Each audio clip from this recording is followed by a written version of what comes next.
Bismillah. Assalamualaikum warahmatullahi wabarakatuh.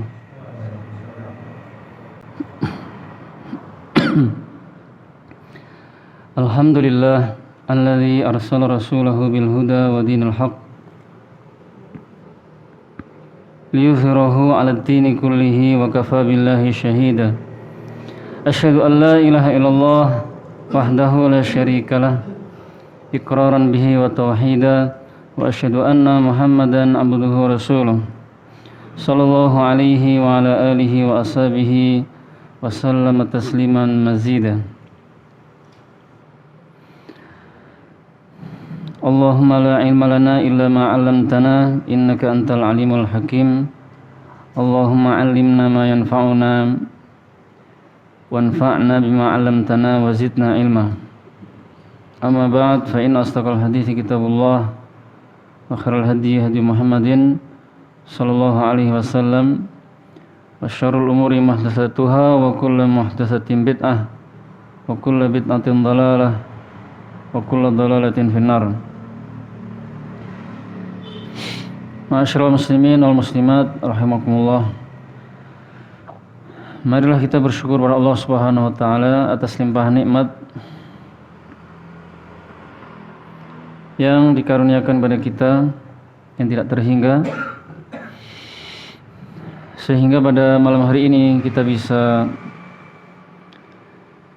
hadir kembali di masjid yang mulia ini untuk melanjutkan kajian kita membahas kitab Lum'atul I'tiqad yang ditulis oleh Al-Imam Ibnu Qudamah Al-Maqdisi rahimahullah.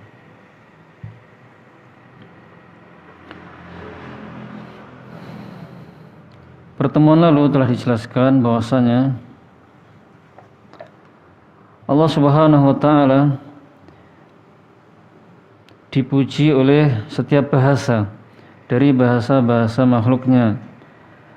Kemudian Allah Subhanahu wa taala disembah oleh makhluknya di setiap waktu sampai hari kiamat. Kemudian Allah Subhanahu wa taala mengetahui segala sesuatu. Tidak ada satupun tempat yang bebas dari ilmunya. Kemudian Allah Subhanahu wa taala tidak disibukkan oleh urusan demi urusan. Nah, sekarang kita sampai sini. Jalla 'anil ashbahi wal andad. Dia maha tinggi dari segala bentuk keserupaan dan tandingan. Jadi Allah Subhanahu wa taala itu maha tinggi, maha mulia. Tidak ada yang serupa dengan Allah Subhanahu wa taala dan tidak ada yang bisa menandingi Allah Subhanahu wa taala. Tidak ada sesuatu pun yang serupa dengan Allah. Tidak ada sesuatu pun yang sama dengan Allah Subhanahu wa taala. Tidak ada satupun yang bisa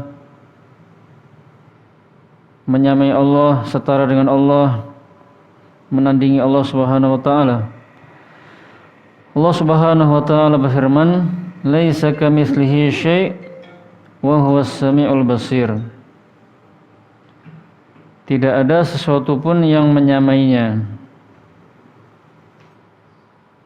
Dan dia maha mendengar lagi maha melihat. Gimana Pak? Bisa dengar ya? Bisa. Alhamdulillah. Allah Subhanahu wa taala juga berfirman, "Walam yakul lahu kufuwan ahad." Dan tidak ada sesuatu pun yang menyamainya. Allah Subhanahu wa taala berfirman, "Fala tadribu lillahil amsal." Janganlah kalian menyamakan Allah Subhanahu wa taala dengan yang lainnya. Allah Subhanahu wa taala berfirman, "Fala taj'alu lillahi andadan wa antum ta'lamun." Janganlah kalian mengadakan tandingan-tandingan bagi Allah padahal kalian mengetahui. Jadi tidak ada yang serupa dengan Allah, tidak ada yang sebanding dengan Allah, tidak ada yang sama dengan Allah, dan kita tidak boleh menyerupakan atau menyamakan Allah dengan makhluknya atau mengadakan tandingan-tandingan bagi Allah Subhanahu wa taala. Berikutnya wa tanazzaha anis sahibati wal aulad. Dia tersucikan dari istri dan anak. Allah Maha Suci, tidak memiliki istri dan anak. Karena Allah Subhanahu wa taala Maha Kaya, tidak butuh kepada makhluknya.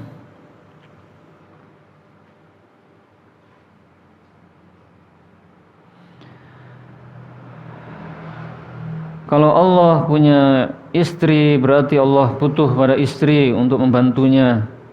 Kalau punya anak, maka Allah butuh kepada anak sebagai penerusnya. Dan itu mustahil bagi Allah Subhanahu wa taala. Tidak mungkin bagi Allah Subhanahu wa taala. Karena Allah Subhanahu wa taala itu Esa, As-Samad. Allah Subhanahu wa taala berfirman, "Qul huwallahu ahad. Allahus samad, lam yalid wa lam yulad wa lam yakul lahu kufuwan ahad." Katakanlah Muhammad,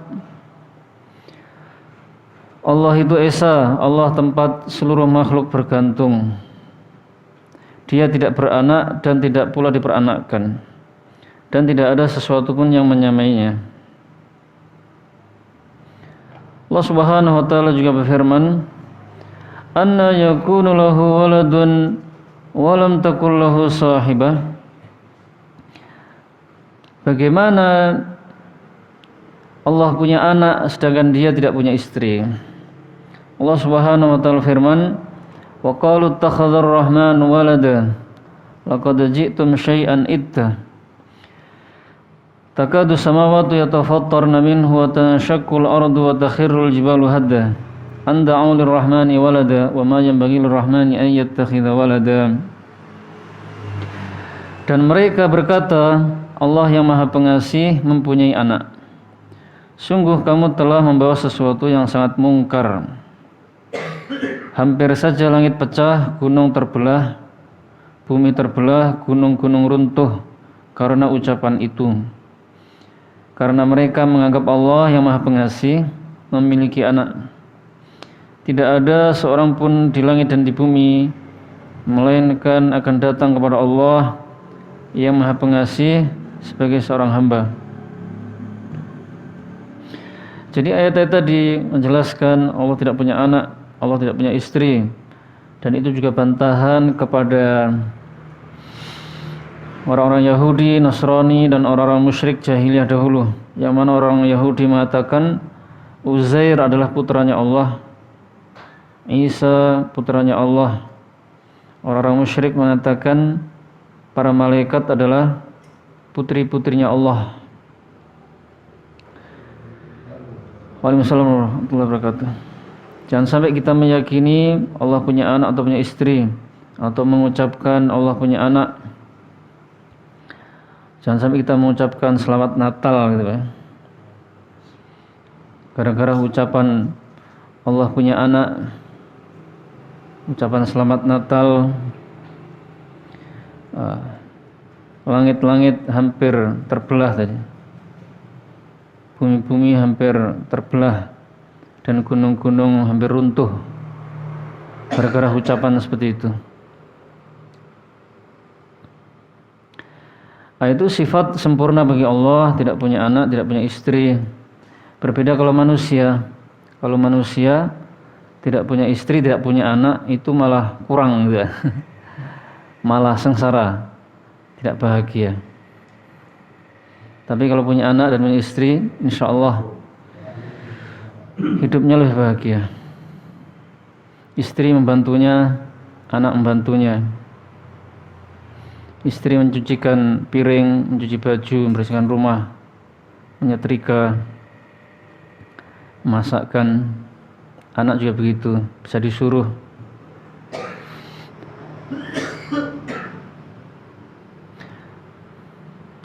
Nah, jadi manusia itu kalau tidak punya istri dan tidak punya anak, justru malah kurang. sifatnya malah kurang. Berikutnya, wa nafadha hukmuhu fi jami'il ibad. Hukumnya berlaku kepada seluruh hamba.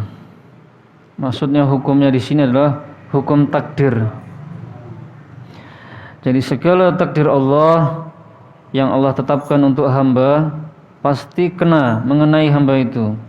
Hamba tidak mungkin bisa menghindar dari takdir Allah dan tidak mungkin bisa menolak takdir Allah Subhanahu wa taala. Kalau Allah menakdirkan seorang hamba kaya, maka dia pasti kaya. Walaupun dia pinginnya biasa-biasa, tapi jadi kaya ya.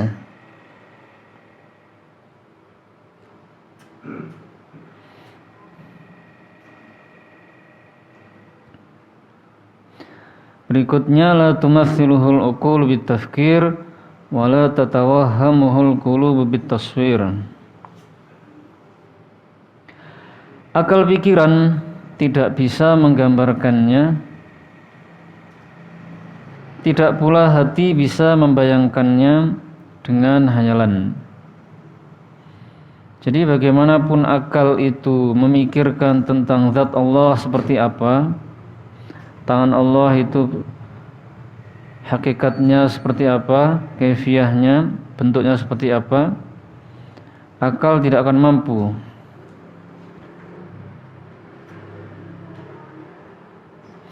Begitu pula hati membayangkan, menghayal tentang zat Allah,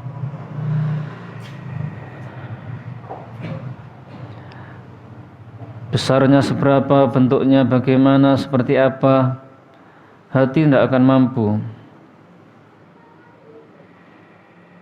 Dan ini dilarang oleh Allah Subhanahu wa taala. Kewajiban kita adalah mengimani nama-nama dan sifat-sifat Allah. Karena itulah yang dikabarkan oleh Allah dan Rasulnya kepada kita. Sebenarnya kita sendiri juga tidak tahu tentang semua nama-nama dan semua sifat-sifat Allah, kecuali yang sudah diberitahukan. Karena Allah memberitahukan, akhirnya kita jadi tahu. Adapun tentang kaifiyah zat Allah, bentuk zat Allah, bentuk wajahnya, tangannya dan yang lainnya, itu tidak ada pengkabaran. Dan akal kita tidak akan bisa sampai ke sana. Allah mengatakan wala yuhituna bihi ilma.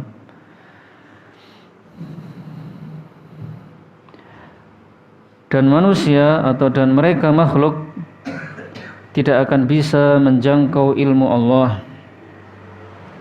Tidak akan bisa menjangkau ilmu Allah, termasuk tidak bisa menjangkau tentang zat Allah itu seperti apa, bagaimana kaifiyahnya, tak sampai sana. Maka kita tidak boleh memikir-mikir, menghayal-menghayal tentang bentuknya Allah Subhanahu wa taala, tentang zatnya Allah Subhanahu wa taala. Laisa kamitslihi syai' wa huwas samiul basir.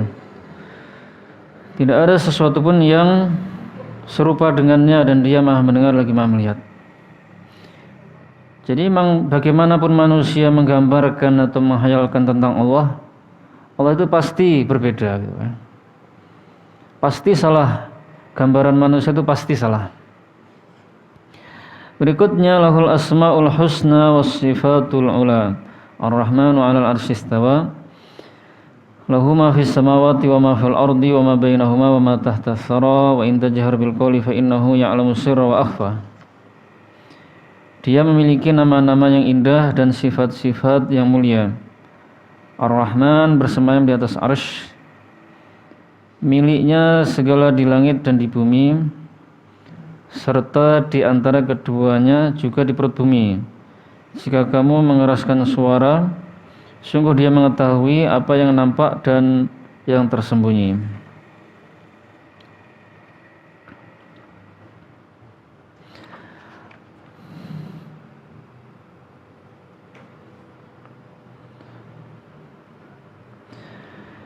Nah, di sini penulis buku menjelaskan pada kita bahwasanya Allah itu memiliki nama-nama yang maha indah dan sifat-sifat yang mulia.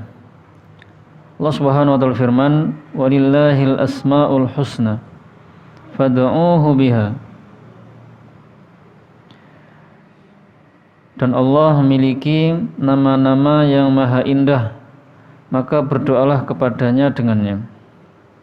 Allah Subhanahu wa taala firman, "Walillahil matsalul a'la."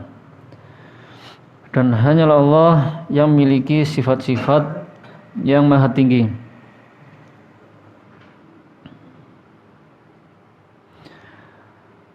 Kemudian sebagaimana dulu pernah disampaikan, bahwasanya nama-nama Allah itu menunjukkan kepada sifat itu ya. Setiap nama Allah itu menunjukkan pada sifat. Ar-Rahman yang Maha Pengasih, ada sifat rahmat. Al-Alim yang Maha Mengetahui, ada sifat mengetahui. Berbeda dengan makhluk, punya nama belum tentu namanya itu menunjukkan sifat.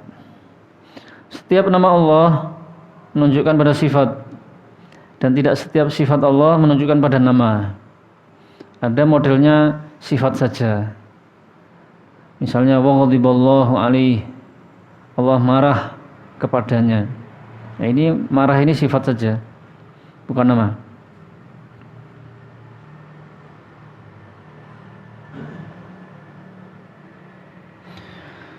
Sifat-sifat Allah maha tinggi, sempurna, tidak ada kekurangannya sedikit pun, semuanya terpuji.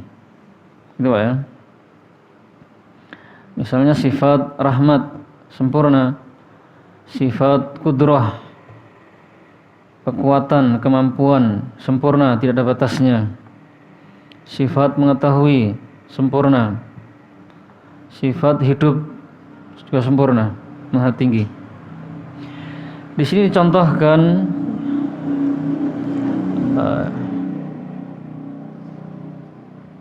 salah satu nama yang dicontohkan oleh penulis adalah Ar-Rahman, yang Maha Pengasih. Ar-Rahman artinya maknanya Maha Pengasih, mengandung atau menunjukkan sifat rahmat, kasih sayang. Dan kasih sayang Allah yang terkandung dalam nama Ar-Rahman itu sangat luas, mencakup untuk seluruh makhluk, yang kafir, yang beriman, semuanya dirahmati oleh Allah Subhanahu wa taala. Jadi ada sifat rahmat yang sempurna, tinggi. Wa rahmati wasi'at kulla syai', dan rahmatku meliputi segala sesuatu. Maksudnya rahmat yang ada dalam nama Ar-Rahman. Kemudian khusus sifat saja, bukan nama, yaitu alal arsy istawa, bersemayam di atas arsy. Istawa ala, bersemayam. Nah, dalam bahasa Arab istawa ala itu artinya adalah ala wartafa'a atau ala wartafa'a wastaqarra, tinggi, di atas, dan menetap gitu kan. Kita wajib mengimani Allah memiliki sifat istawa ala, bersemayam di atas. Dan bersemayamnya Allah di atas arsy itu sesuai dengan keagungannya. Tidak seperti bersemayamnya makhluk. Tidak boleh kita menyamakan, kalau Allah bersemayam, loh ada makhluk yang bersemayam, sama dong, salah. Nama sifatnya sama, tapi hakikatnya berbeda, kaifiyahnya berbeda. Kalau Allah bersemayam, bukan berarti Allah itu harus dibawa oleh arsy itu. Kalau Allah tidak bersemayam lalu Allah jatuh, tidak seperti itu. Tapi justru yang butuh pada Allah adalah arsy tersebut. Langit juga butuh pada Allah. Langit tinggi diangkat oleh Allah tanpa tiang. Jadi Allah lah yang menahannya. Allah Subhanahu wa taala firman, wa yumsikus sama an taqa 'alal ard illa biizni. Dan dialah yang menahan langit supaya tidak jatuh ke bumi dengan izinnya.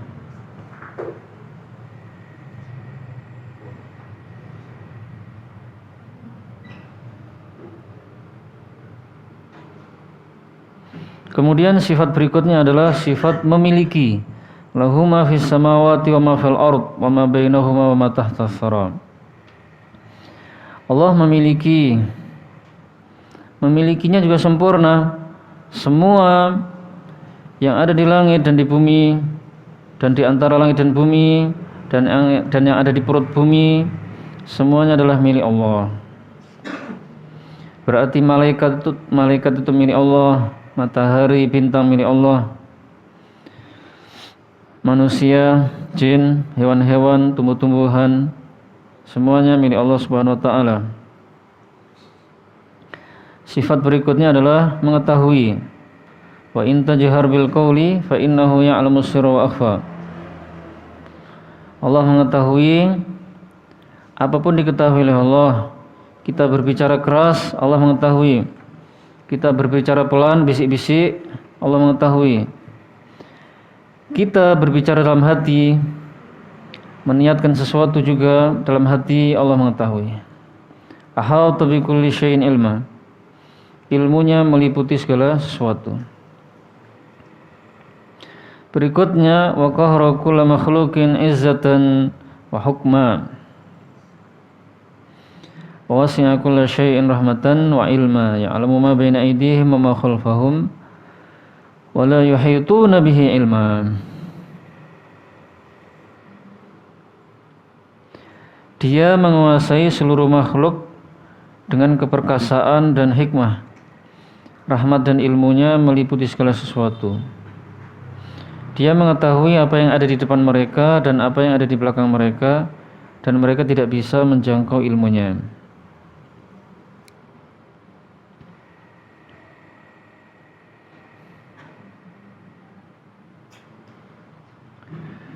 Jadi seluruh makhluk itu tunduk kepada Allah. Semua yang terjadi di alam semesta ini itu atas kehendak Allah, atas pengaturan Allah. Semuanya tunduk dengan keperkasaan dan hikmahnya Allah dan keadilannya.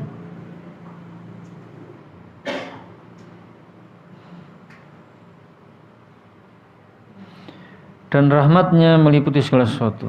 Rahmat Allah kalau di dunia, tapi untuk seluruh makhluk, untuk hewan, untuk yang kafir, untuk yang beriman, semuanya diberi rahmat oleh Allah. Yang kafir pun diberi kesehatan, diberi rizki, diberi kebahagiaan. Tetapi kalau di hari kiamat, di akhirat, rahmat Allah itu hanya khusus untuk orang-orang beriman saja. Rahmat Allah khusus untuk orang-orang beriman saja di hari kiamat. Itu adalah rahmat yang ada dalam nama Ar-Rahim, yang Maha Penyayang.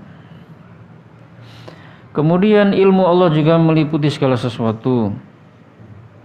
Allah mengetahui apa saja yang terjadi di langit dan di bumi dan di seluruh alam semesta ini. Apa yang telah lalu Allah mengetahuinya. Allah tidak lupa.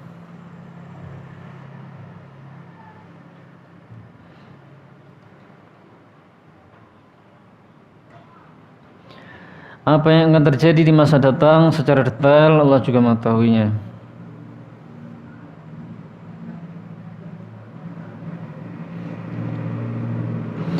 Maka setelah kita tahu Allah Subhanahu wa taala merahmati kita selalu di dunia, dan Allah mengetahui semua yang terjadi dan apa yang dilakukan oleh hamba, hendaklah kita selalu takut kepada Allah. Karena Allah Subhanahu wa taala melihat semua perbuatan kita, dan bukan hanya dilihat, nanti di hari kiamat akan dibalas semua perbuatan-perbuatan kita. Berikutnya, mausufun bima wasafa bihi nafsahu fi kitabihil azim wa ala lisani nabiyihil karim. Dia disifati dengan sifat yang ditentukan sendiri olehnya di kitabnya yang agung dan lewat lisan nabinya yang mulia.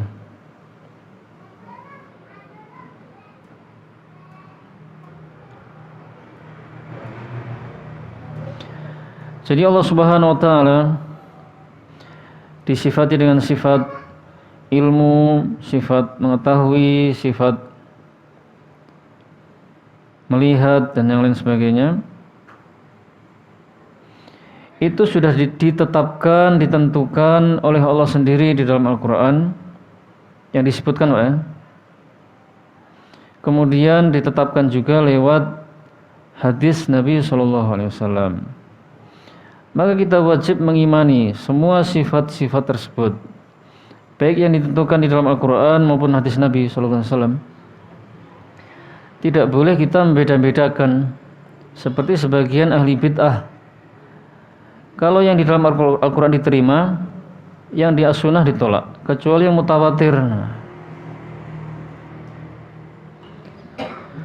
Maka ini pemahaman sesat, menyimpang.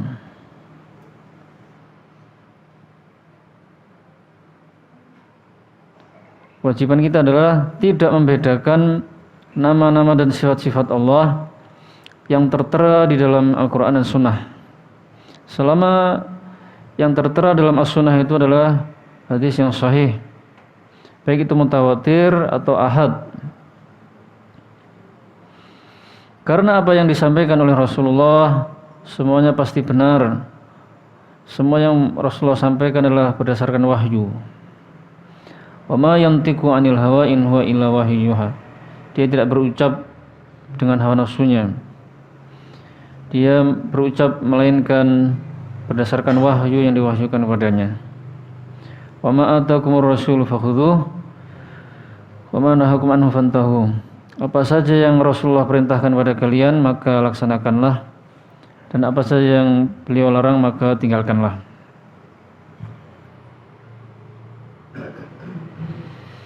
Ini juga menjelaskan bahwasanya nama-nama dan sifat Allah itu tauqifi. Tauqifi itu maknanya adalah berdasarkan dalil wahyu. Tauqifi itu berdasarkan dalil wahyu Al-Quran dan sunnah Nabi SAW.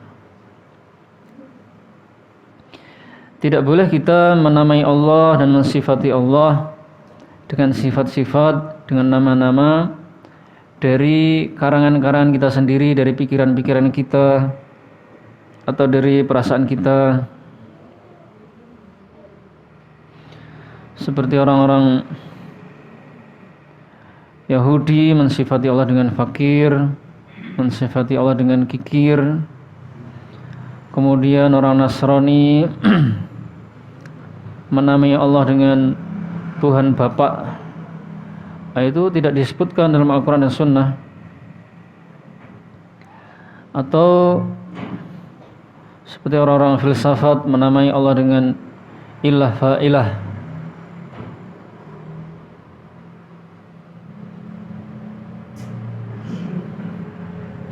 Orang-orang musyrik juga menamai patung-patung mereka dengan nama-nama Allah. Uzza itu dari Al-Aziz, Al-Manah dari nama Allah Al-Mannan.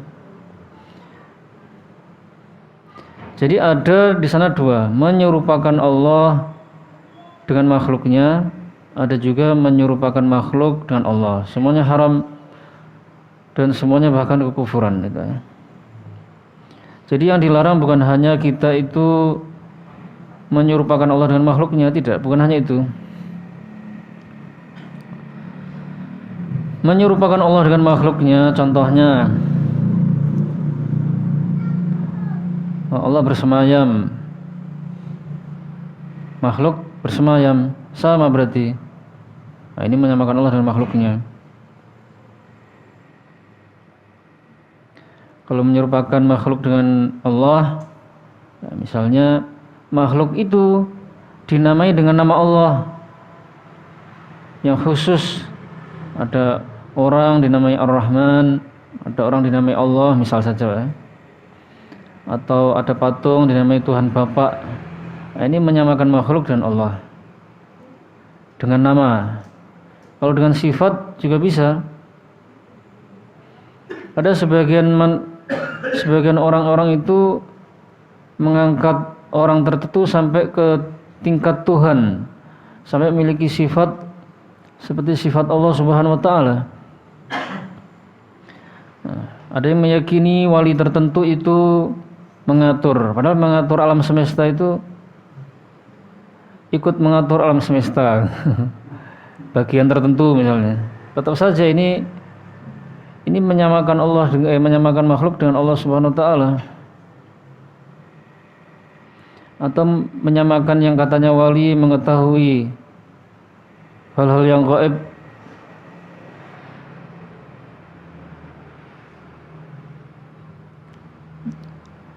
Nah, ini berarti menyamakan makhluk dengan Allah Subhanahu wa taala. Mengangkat sampai ke derajat uluhiyah dan asma sifat. Berikutnya, ma'asyiral muslimin wal muslimat rahimakumullah.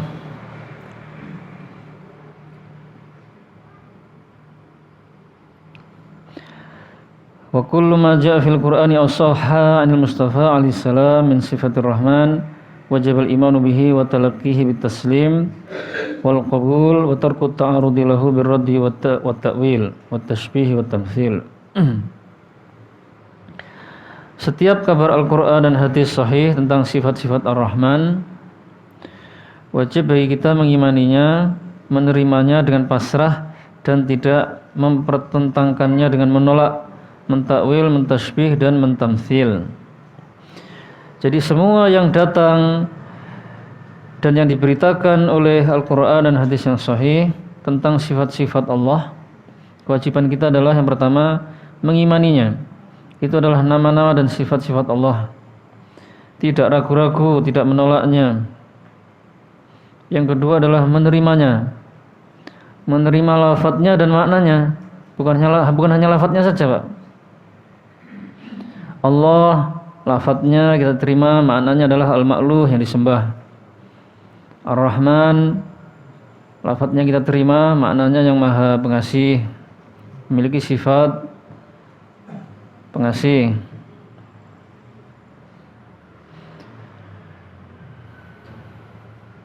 Dan seterusnya.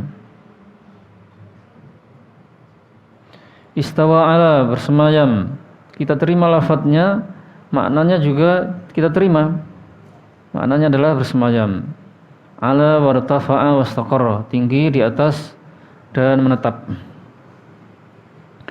Jangan sampai kita seperti sebagian orang, seperti Mu'attilah.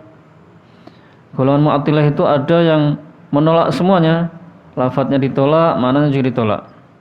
Ada juga Mu'attilah yang menerima lafadznya saja, lafadznya diimani, maknanya ditolak. Ada juga golongan Mu'attilah yang lain, lafadznya diterima, maknanya diserahkan kepada Allah.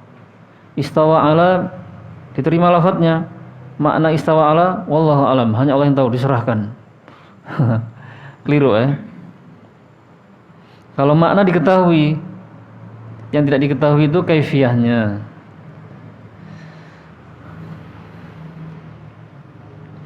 Dan juga jangan sampai kita seperti golongan Mu'awwilah, yang mana mereka menerima lafadznya dan maknanya diselewengkan kepada makna yang lain yang tidak sahih. Kemudian berikutnya, yang ketiga adalah tidak boleh kita mentakwil sifat-sifat Allah. Maksudnya mentakwil itu mentakwil yang terlarang, karena mentakwil itu ada takwil yang terpuji, ada takwil yang tercela. Tapi kalau takwil-takwil dalam sifat itu tercela semuanya. Karena para salaf tidak pernah mentakwil sifat-sifat Allah SWT. Tapi kalau dalam hukum-hukum fikih, di sana banyak takwil-takwil. Tapi takwilan itu didukung oleh dalil-dalil, maknanya ke yang lain, karena didukung dalil yang sahih, tidak masalah. Tapi kalau masalah sifat, tidak boleh kita mentakwil alias mentahrif, merubahnya. Kemudian yang Yang keempat, terhadap sifat-sifat Allah kita tidak boleh mentasbih, menyerupakan sifat Allah dengan makhluknya. Tidak boleh juga menyerupakan sifat makhluk dengan sifat Allah Subhanahu wa taala. Yang kelima, kita tidak boleh mentamtsil, menyamakan Allah dengan makhluknya. Tasbih dengan tamtsil ini mirip-mirip, Pak. Kalau tasbih itu menyerupakan Allah dengan makhluk, tapi tidak persis. Kalau tamtsil itu menyerupakan Allah dengan makhluk, tapi persis. Tasbih itu mirip-mirip, kalau tamtsil itu persis sama. Jadi itu kewajiban kita, mengimani semua nama-nama dan sifat-sifat Allah, menerimanya dengan pasrah, tidak menolaknya, tidak mentakwil sifat-sifat Allah, tidak menyerupakan sifat-sifat Allah dengan sifat makhluknya.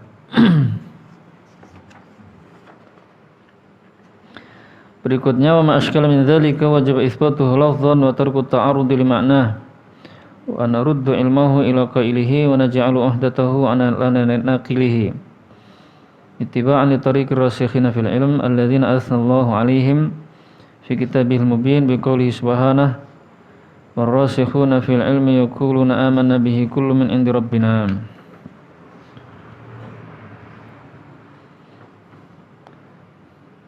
Apa yang tersamar dari kabar tersebut maka wajib menetapkannya secara lafadz dan tidak menolak maknanya dan mengembalikan ilmunya kepada pengucapnya. Kita menyerahkannya kepada penukilnya untuk meneladani jalan orang-orang yang dalam keilmuannya yang Allah puji mereka dalam kitabnya yang jelas dalam firman-Nya Subhanahu wa taala. Dan orang-orang yang dalam ilmunya berkata, kami beriman kepadanya karena semuanya berasal dari sisi Rabb kami.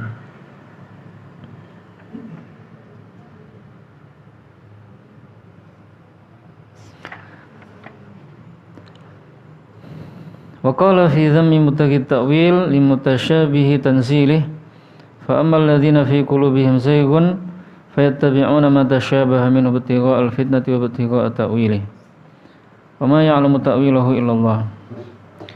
Allah berfirman mencela orang-orang yang suka mencari-cari takwil ayat-ayat mutasyabihat. Adapun orang-orang yang di dalam hatinya ada zaik, penyimpangan atau kesesatan, akan mengikuti yang samar-samar untuk mencari-cari fitnah dan mencari-cari takwilnya, padahal tidak ada yang mengetahui takwilnya kecuali Allah.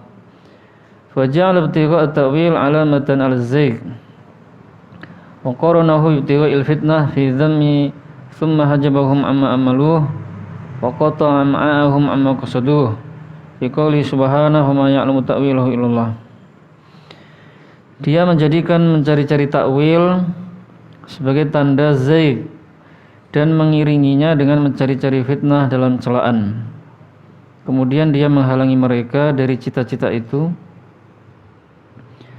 dan memutus ketamakan mereka dari yang mereka inginkan itu lewat firman-Nya, padahal tidak ada yang mengetahui takwilnya kecuali Allah Subhanahu wa taala. Berikutnya penulis buku menjelaskan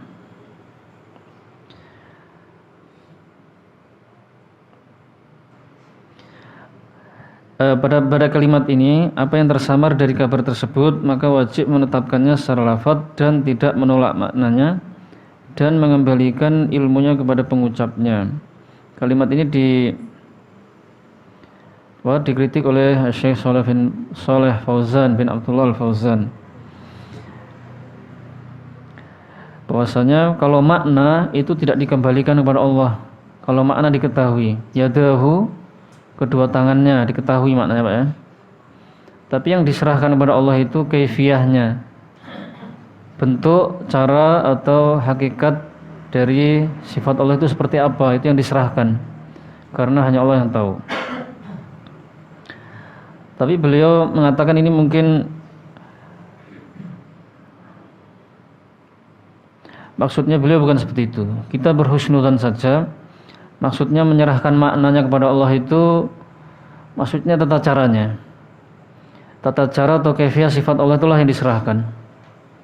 Karena sebagaimana kita ketahui, Ibnu Qudamah itu termasuk imam Ahlus Sunnah yang akidahnya mengikuti akidah salaful ummah, termasuk dalam masalah asma sifat. Jadi yang benar memang lafadz kita terima, maknanya kita terima. Yang diserahkan kepada Allah adalah bukan maknanya. Yang diserahkan kepada Allah itu adalah kaifiyah sifat Allah, bentuk atau cara sifat Allah itu.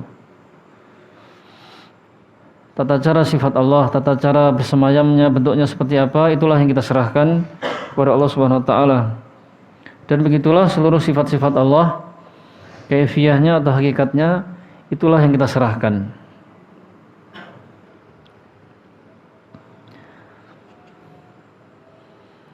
Orang-orang yang dalam ilmunya mengatakan amanna bihi kullu min indi rabbina.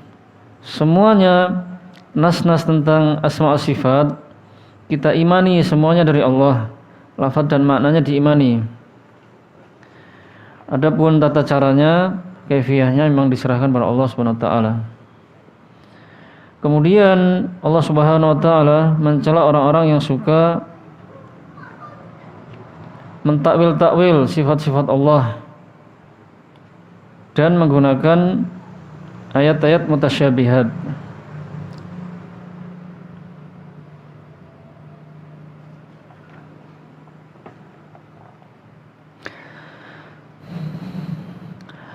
Nas-nas baik itu dari Al-Quran maupun As-Sunnah tentang sifat-sifat Allah, jika ditakwil-takwil, dirubah maknanya pada yang lain, maka dia tercela.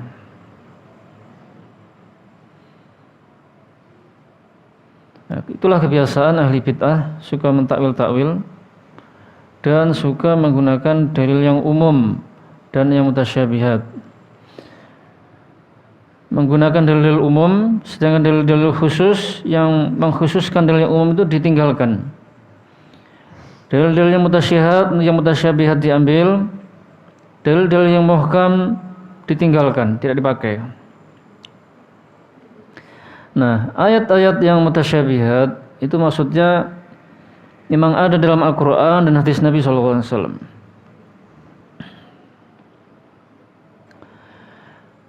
Tetapi kaitan ayat mutasyabihat itu bukan tentang ayat-ayat atau hadis yang berbicara tentang sifat-sifat Allah. Nas-nas yang berbicara tentang sifat-sifat Allah, semuanya itu ayat-ayat yang muhkam. Muhkam itu artinya yang jelas maknanya. Kalau mutasyabihat itu yang samar maknanya atau yang tidak jelas maknanya.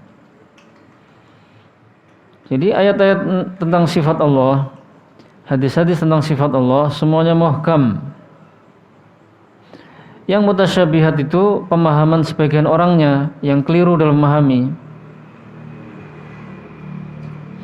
Misalnya Allah mengatakan wa huwa ma'akum aina ma kuntum, dan dia bersama kalian dimanapun kalian berada. Nah, mereka mengambil ayat ini dan meninggalkan ayat yang mengatakan Ar-Rahmanu 'alal arsy istawa, yang Maha Pengasih bersemayam di atas arsy. Jadi mereka berkeyakinan Allah bersama kita, Allah di mana-mana. Nah, ini akidah kufur. Ketika diperingatkan, mereka mengatakan, loh, ini ayat Al-Quran, kami berdalil dengan Al-Quran. Wa huwa ma'akum aina ma kuntum. Maka sebenarnya mereka tidaklah berdalil dengan Al-Quran atau dengan hadis Nabi SAW. Karena cara pendalilannya itulah yang salah, sehingga mereka bisa dikatakan tidak berdalil dengan Quran. Padahal bersama itu dalam bahasa Arab bisa campur, bisa dekat atau nempel, bisa juga jauh. Misalnya orang tua nelpon anaknya atau anaknya nelpon orang tuanya ketika mondok, orang tuanya bilang, "Nak, kami ayahmu dan ibumu selalu bersamamu," gitu ya.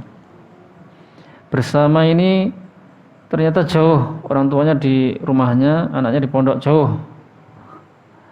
Yang bersama anak itu maksudnya kasih sayangnya, perhatiannya, pertolongannya kapanpun siap.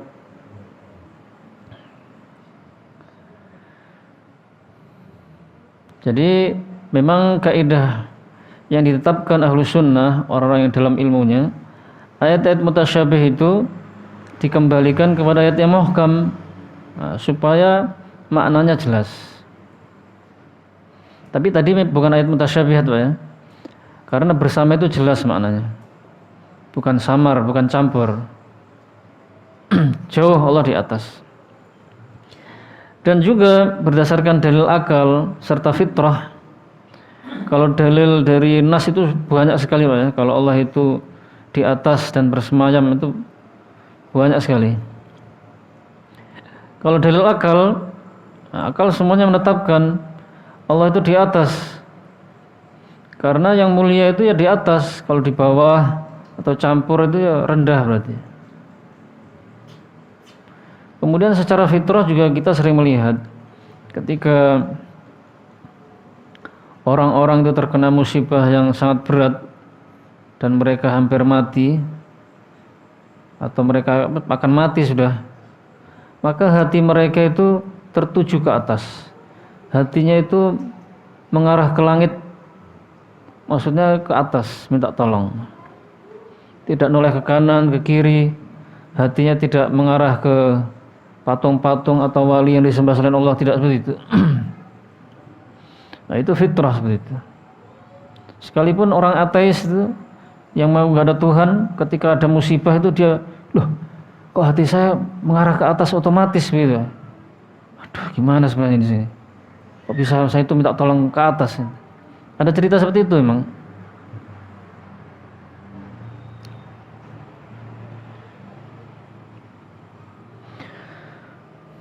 Jadi seluruh nas-nas tentang sifat Allah sebenarnya muhkam, tidak ada yang mutasyabihat. Kalau yang mutasyabihat itu ayat-ayat yang lain yang berbicara tentang hukum atau apa begitu.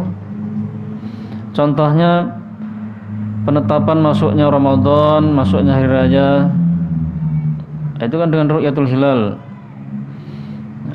Banyak orang-orang yang menetapkan dengan hisab menggunakan ayat mutasyabihat Pak. Masih umum, masih samar maknanya. Walladzi ja'ala asy-syamsa diya'an wal qamara nuran wa qaddarahu manazil ta'lamu ad-dasini wal hisab. Dialah yang menjadikan matahari bercahaya, bulan bersinar, dan dia menetapkan tempat orbitnya agar kalian mengetahui bilangan tahun dan waktu, hisab waktu. Nah, ayat yang nas-nas yang muhkam ditinggalkan. Padahal ini masih samar hisab ini. Di sana ada ayat yang jelas, nas yang jelas dari hadis. Kalau menentukan waktu-waktu itu, dan itu kesepakatan para ulama adalah dengan melihat hilal. Jika tidak terlihat, maka karena terhalangi oleh hawan, maka digenapkan bulannya menjadi 30 hari. Sya'ban 30 hari, Ramadan 30 hari. Dan kesepakatan yang ketiga adalah mengikuti pemerintah. Itu jelas sekali dan langsung bisa dipahami. Malah ditinggalkan. Kemudian contoh lain misalnya orang-orang Khawarij. Ini yang terakhir Pak. Mereka juga suka mengambil ayat umum misalnya. Sedangkan ayat yang lain dibuang, diambil sebagian, dibuang sebagian. Mereka berdalil bahwasanya orang yang melakukan dosa besar itu kafir, membunuh kafir, berzina kafir, pakai ayat wa may ya'sillaha wa rasulahu fa inna lahu nar jahannam khalidan fiha abada. Barang siapa yang bermaksiat kepada Allah dan Rasulnya, maka dia kekal dalam neraka selama-lamanya. Yang penting durhaka sudah. Yang penting melakukan dosa besar, kafir, dan nanti kekal dalam neraka, begitu Pak.